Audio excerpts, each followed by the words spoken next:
that time. Speaking of Noche Buena, medyo controversial na ng Oo, konti. di ba? Yung 500 peso budget for the Noche Buena, do you think it's enough for a Filipino family? And what do you think yung pwedeng ipasok sa 500 peso budget? UFC.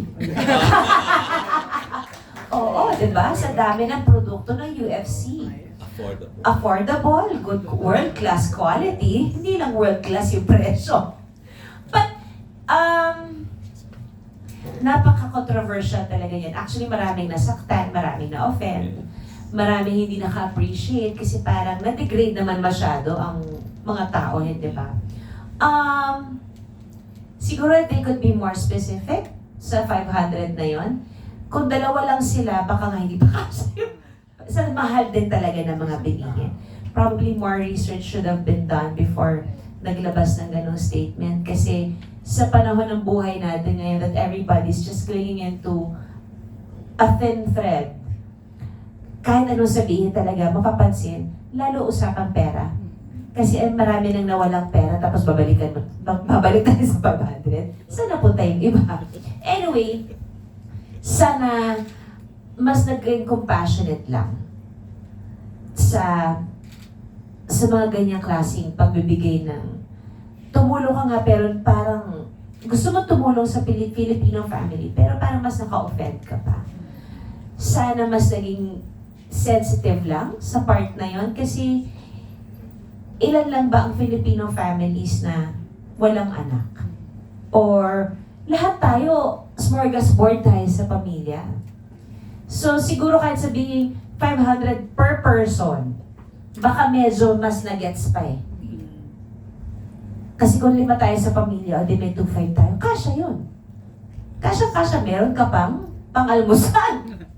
So, nakakalungkot lang isipin that we could have been, they could have been more sensitive in that part. Because marami na tayong pinagdadaanan.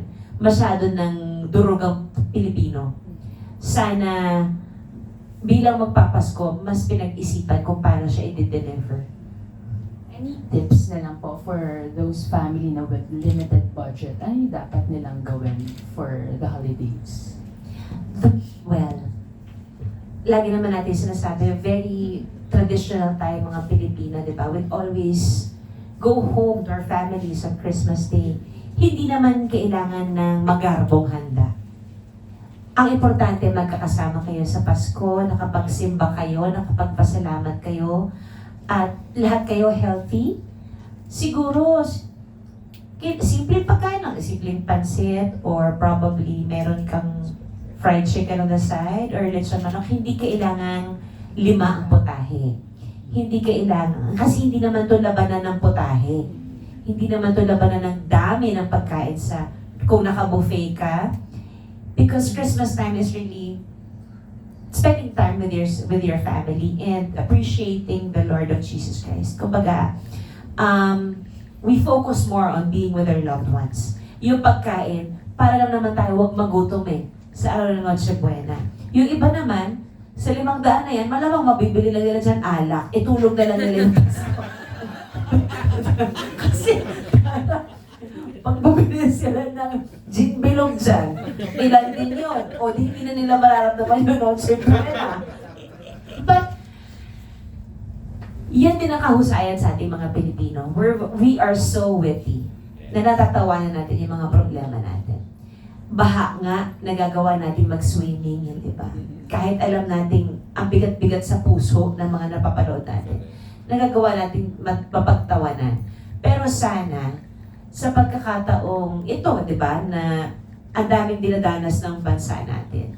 Sana seryosohin tayo ng gobyerno, yun lang naman. I thank you. On that note, I am Julian Santos of the Philippines! Hi, Miss Julian. Hi. So, congratulations everyone, most especially to you, ma'am. Thank so, you. my question is, kung meron mang 12 days of Christmas, ano ang 12 meals for Julian Santos? Oh my gosh! Ooh, 12 meals? Yeah. With diet or walang diet? With no diet? No diet? No diet to Christmas. Nagtatampo agad. Of course, Christmas ham. With dinner rolls. Yes. So, one.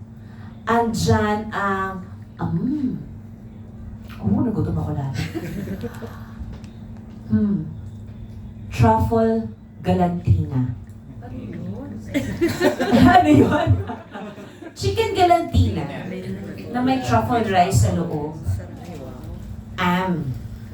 Tapos meron kang lechon belly. Huwag na tayo sa lechon, oh. Masyado nang gasgas ang lechon. Pork belly na crispy. Diba?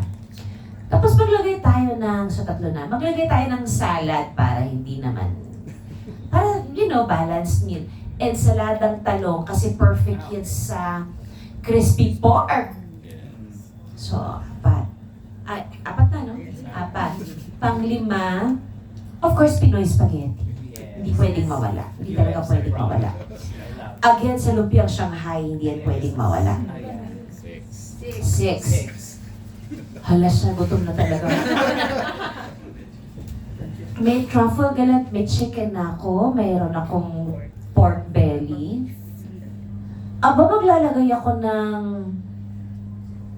baked oysters na may laing, na may cream cheese, ham. Hindi na kasha 500. 500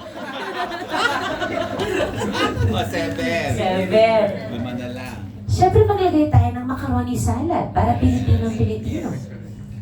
Maglalagay din tayo siyempre ng side dishes na potato salad na may longganisa. Parang Filipino spread pa din. Bago yun, di ba? Potato salad na may crumbled longganisa, imbis na bacon. Uhuhuy! Tapos, so meron. Ay, gusto ko rin ng rellenong bangus. 10. Dessert na tayo. O, dalawa. O de. Leche flan. Leche flan. At saka buko lychee. Yes. Diba? Using UFC lychee. Of course. Very plump. Matambo. Matambo. Pinaulit pa sa akin. Namumutok-mutok. Very juicy. Yes. Wow. Yeah. That's my 12 meals for Christmas. Wow, congrats naman na namin ng Noche Buena.